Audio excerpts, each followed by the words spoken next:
大家好，今晚有我周真源陪你睇天氣。嗱，一股偏東氣流咧，正係影響住廣東沿岸。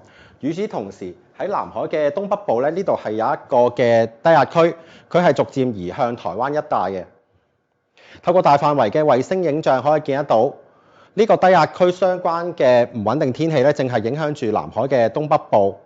另外咧，喺珠江口一帶嘅雲層咧，喺今日晏晝咧係逐漸轉薄。我哋晏晝由維港望出咧，同今朝相比，見到個天色咧都係光猛翻唔少。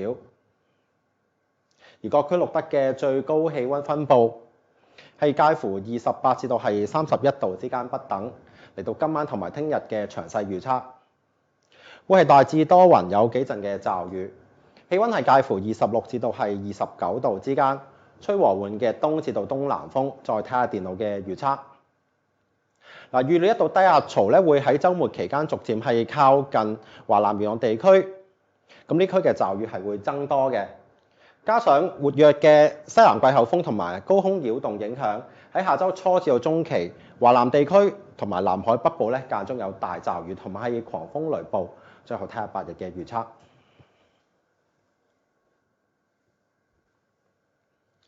我哋展望咧，禮拜六稍後驟雨增多。禮拜日至到禮拜二雨勢較大，同埋有狂風雷暴。下週中期仍然有驟雨。